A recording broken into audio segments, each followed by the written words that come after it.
उम्मीद करता हूँ आप सभी अच्छे होंगे।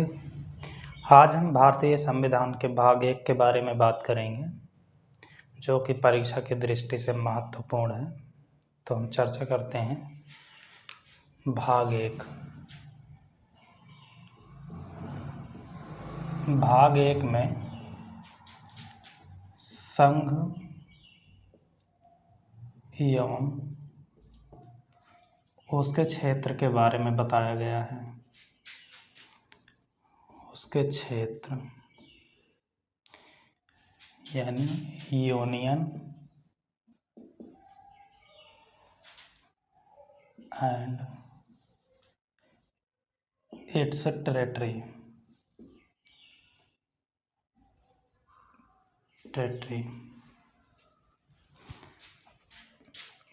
भाग 1 में 1 से 4 तक का प्रावधान है। अनुच्छेद 1 से 4 तक दिया गया है। तो हम अनुच्छेद 1 के बारे में बात करेंगे। अनुच्छेद 1 में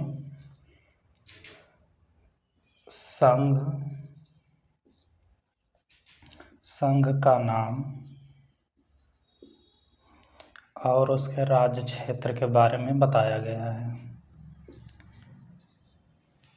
कि संघ का नाम क्या होगा, उसके राज्य क्षेत्र कौन कौन से होंगे, इसके बारे में बताया गया है। तो जिस स्पष्ट है कि भारत राज्यों का संघ होगा। इसका संघ का नाम है भारत राज्यों का संघ होगा। राज्यों का संघ, भारत राज्यों का संघ होगा। संघ का नाम दिया गया है। इसके लिए कई विद्वानों का मत था।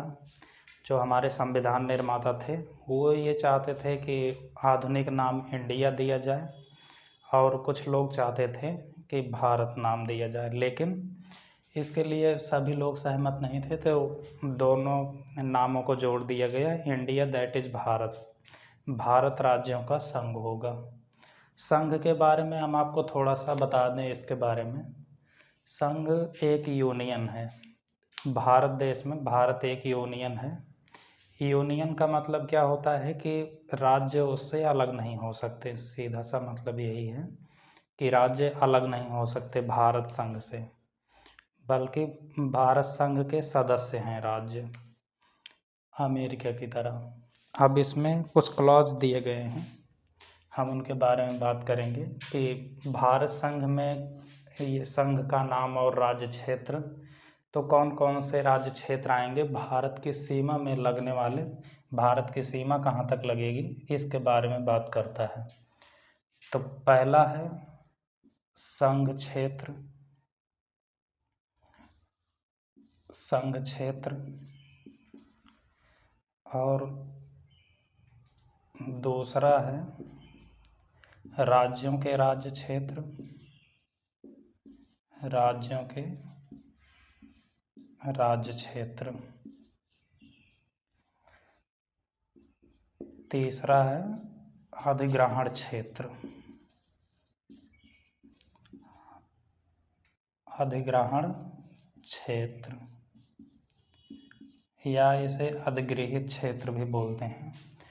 तो इस संघ की सीमा कहाँ तक लगेगी, राज्य की सीमा कहाँ तक लगेगी, अधिगृहित क्षेत्र कौन से होंगे, ये सब संघ में दिया गया है कि संघ की सीमा कहाँ कहाँ तक लगेगी, भारत की सीमा कहाँ कहाँ तक लगेगी, इसके बारे में बताया गया है।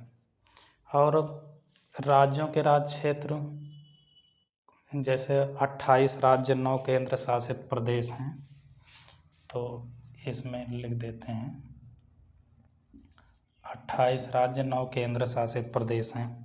अधिगृहित क्षेत्र के बारे में बता दें, यहाँ से क्वेश्चन ज़्यादा आता है। अधिगृहित क्षेत्र वे क्षेत्र होते हैं जो सेना द्वारा अधिग्रहण किया जा सकता हो, या विजय प्राप्त करके लिया जा सकता है, या कोई राज्य हमसे मिलना चाहे, यानी भारत में मिलना चाहे, तो ऐसे क्षेत्र को अधिग्रहण क्षेत्र या अधिगृहित क्षेत्र बोलते हैं। और संघ क्षेत्र, राज्यों के राज्य क्षेत्र, इसके बारे में विस्तार से संविधान के अनुसूची एक में बताया गया है। अनुसूची एक में विस्तार से चर्चा की गई है। तो ये क्वेश्चन कई बार ही आते हैं, हमेशा ये पूछे गए हैं कि इस अनुसूची में दिया गया है विस्तार से जानकारी संविधान के भाग 1 के बारे में। और उसके बाद में अनुसूची 1 में आते हैं अधिगृहित क्षेत्र में एक, वैसे तो कई क्षेत्र हुए हैं लेकिन जो ज़्यादा महत्वपूर्ण है और सवालों में भी आया है सिक्किम, उसके बारे में हम आगे चर्चा करेंगे। और इसमें विस्तार से हो गया। उसके बाद है विशेष राज्य का दर्जा।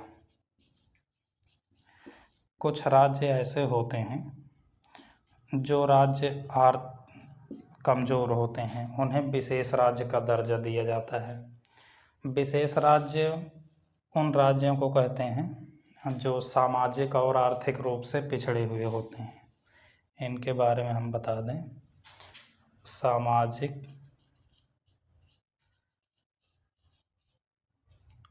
आर्थिक रूप से पिछड़े हुए राज्य को विशेष राज्य का दर्जा दिया जाता है। और इसे बांटने के लिए केंद्र सरकार कैसी व्यवस्था करती है, इसमें 90%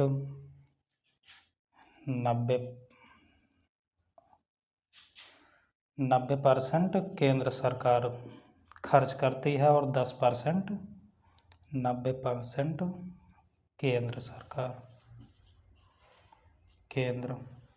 और 10% राज्य सरकार खर्च करती है। विशेष राज्य में कौन कौन से राज्य आते हैं मैं थोड़ा सा इंगित कर देता हूँ आपको, यहाँ पे लिख के। विशेष राज्य में जैसे महाराष्ट्र,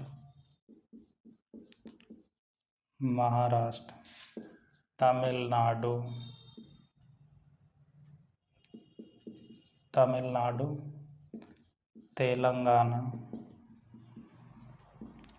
कर्नाटक, सिक्किम आदि राज्य आते हैं। ये सभी राज्य विशेष राज्य में आते हैं। तो विशेष राज्य वे राज्य हैं जो सामाजिक और आर्थिक रूप से पिछड़े हुए राज्यों को विशेष राज्य का दर्जा दिया जाता है, जिसमें सरकार 90% खर्चा करती है केंद्र सरकार, और राज्य सरकार 10% खर्च उठाती है उस राज्य का। और इसमें कुछ अनुसूचित जाति एवं जनजातीय क्षेत्र भी आते हैं जो SC और ST क्षेत्र हैं, उनके लिए भी केंद्र विशेष उपबंध करती है।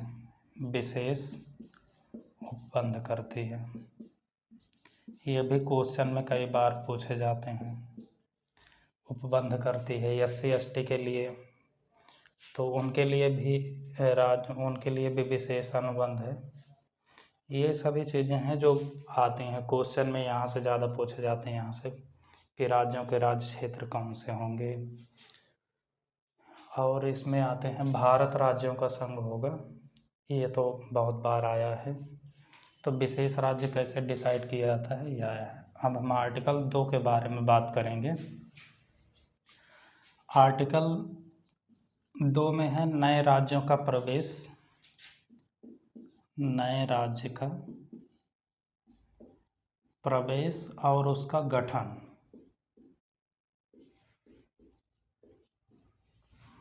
नए राज्य का प्रवेश कैसे होगा, उसका गठन कैसे होगा, ये संसद विधि द्वारा तय करती है। तो नए राज्य का प्रवेश ऐसे राज्य का प्रवेश होगा जो पहला, तो इसमें 2 क्लॉज हैं।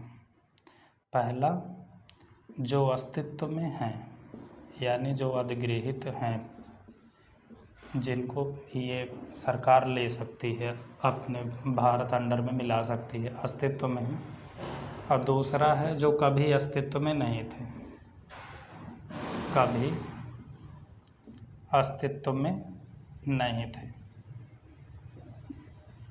ऐसे राज्यों का प्रवेश और गठन करा सकती है भारत सरकार।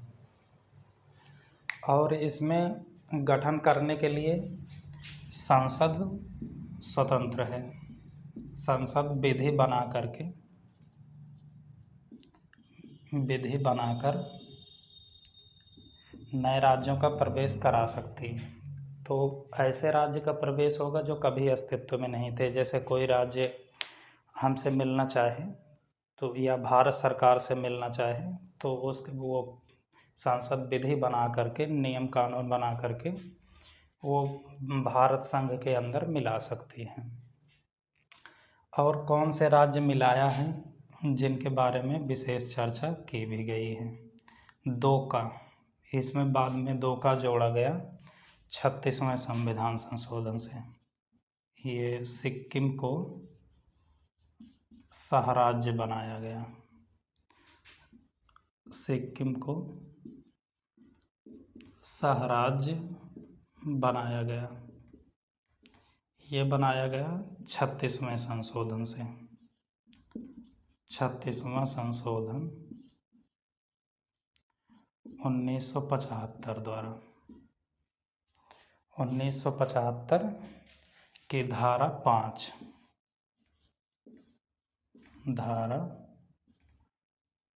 द्वारा 1975 में जोड़ा गया। इसकी एग्जैक्ट डेट है 26/4/1975। तो सिक्किम को जोड़ा गया। ये 2 काम में, ये क्वेश्चन में बहुत बार आए हैं। हर तरह के क्वेश्चन में एग्ज़ाम में आते हैं। सिक्किम को सहराज्य कब बनाया गया? तो 36वें संशोधन से बनाया गया 26/4/1975 को। तो ये सभी हैं। उसके बाद में कुछ विदेशी राज्यों का भी अधिग्रहण किया गया है। विदेशी राज्यों का अधिग्रहण जो कभी अस्तित्व में नहीं थे, ये मैं अलग से आपको बता देता हूँ। विदेशी राज्य का अधिग्रहण, जैसे दादरा एवं नागर हवेली,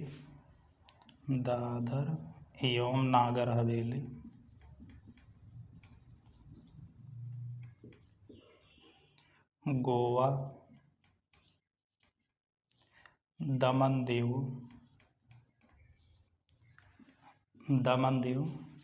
ऐसे उसमें लक्षद्वीप भी है। लक्षद्वीप, ऐसे क्षेत्रों को भारत संघ में अधिगृहित किया गया। ये क्षेत्र मिलाए गए हैं। आर्टिकल 3 में दिया गया है। आर्टिकल 3 में है नए राज्यों का निर्माण। नए राज्यों का निर्माण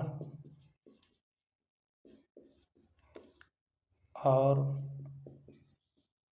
उसके नाम क्षेत्र में परिवर्तन। नाम क्षेत्र,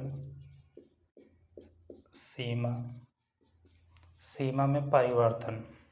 तो भारत सरकार नए राज्य को बना सकती है, उसके क्षेत्र को घटा बढ़ा सकती है और उसके नाम में परिवर्तन कर सकती है। तो इसके लिए 3 क्लॉज जोड़े गए हैं नए राज्यों के निर्माण के लिए। इसमें एक उपबंध है कि नए राज्यों का निर्माण कैसे कर सकती है। भारत सरकार कोई बड़ा राज्य है, उसके क्षेत्र को काट कर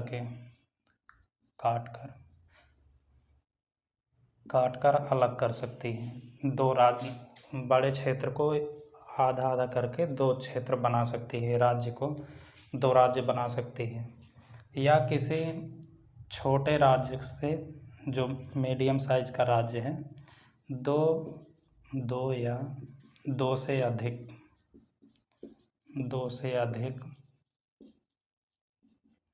राज्यों को जोड़कर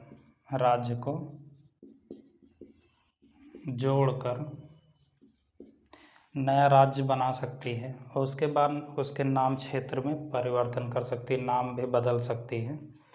इसके लिए कंडीशन है संसद या ब्रैकेट में राष्ट्रपति।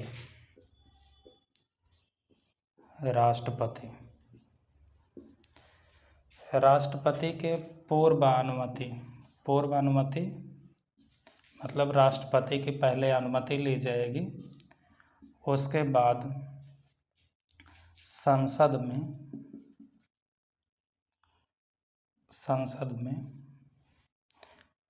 मत पेश किया जाएगा, मत या बिल पेश किया जाएगा। तो पहले अनुमति, उसके बाद अनुमति के बाद संसद में बिल पेश किया जाएगा। ये और राष्ट्रपति वहाँ जिस राज्य के क्षेत्र को अलग करना चाहती है, उसके राज्य को घटाना या बढ़ाना चाहती है, तो उस राज्य के विधानमंडल को अध्यादेश भेजेगा।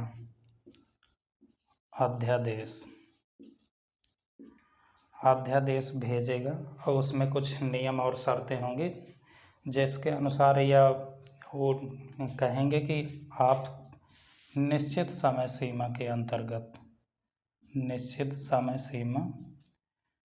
अंदर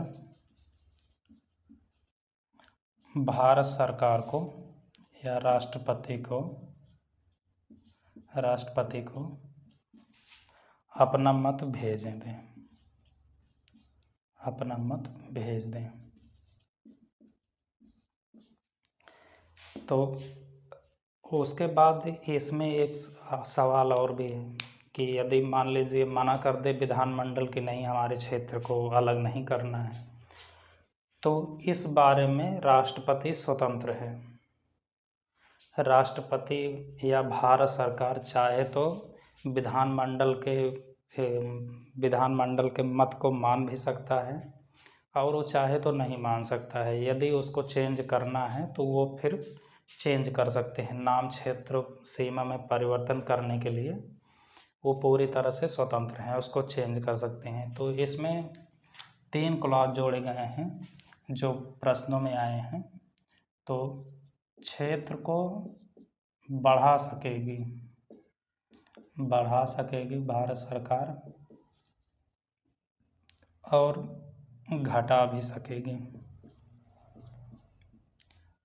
सकेगी। नाम में परिवर्तन कर सकेगी, क्षेत्र में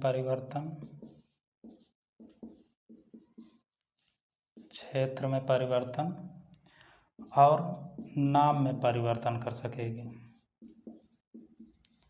नाम में परिवर्तन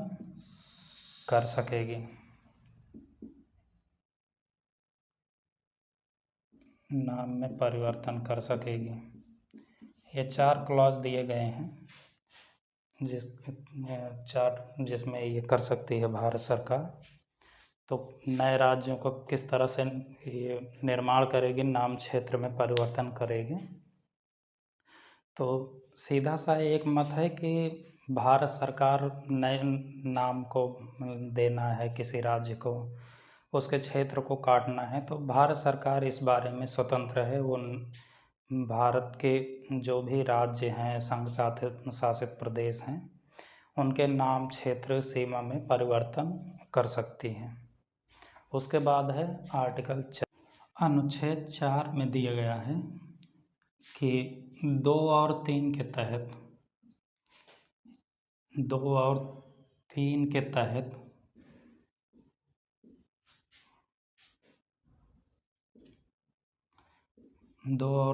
तहत बनाए जाने वाले कानून पर 368 के तहत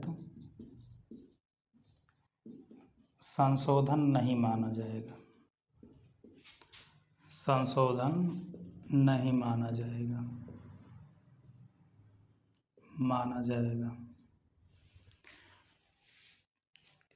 2 और 3 के तहत, यानी नए राज्यों का प्रवेश कराना है या गठन करना है, और 3 के तहत नए राज्य का निर्माण और उसके क्षेत्र में परिवर्तन करना है, तो 3 से 368 के तहत संशोधन नहीं होगा, बल्कि वह संशोधन मान लिया जाएगा 2 और 3 के तहत।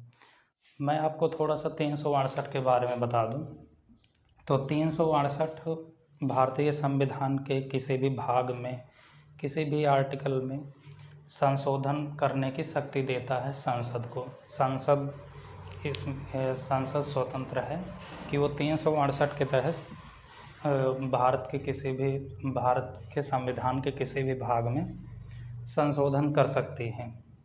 तो इसमें क्या क्या प्रक्रिया है, कैसे संशोधन होना है, क्या प्रोसेस है, वो सभी 368 में दिया गया है। तो 368 के तहत संशोधन नहीं माना जाएगा, बल्कि यह सामान्य बहुमत से संशोधन हो जाएगा। सामान्य बहुमत। अब सामान्य बहुमत क्या होता है? सामान्य बहुमत का मतलब है 1/3 सदस्य, यानी कि जो भी सदस्य लोकसभा और राज्यसभा में जितने भी सदस्य हैं, उनके 1/3 सदस्य अगर साइन कर देते हैं बिल पर, तो वह कानून बन जाएगा। और एक होता है विशेष बहुमत, हालांकि इसमें जानने की ज़रूरत नहीं है, लेकिन मैं थोड़ा सा बता दूं। विशेष बहुमत होता है भाग में अगर चेंजेस करना है तो उसके लिए विशेष बहुमत की ज़रूरत होती है, जिसमें सांसदों के, जितने लोकसभा और राज्यसभा के सांसद हैं, उन सभी के सदस्यों के 2/3 बहुमत का होना बहुत ज़रूरी है, तभी संविधान में संशोधन होगा, नहीं तो नहीं होगा। तो यही सभी क्वेश्चन में आते हैं। सामान्य बहुमत के भी बारे में बहुत बार आया है क्वेश्चन, यही आते हैं।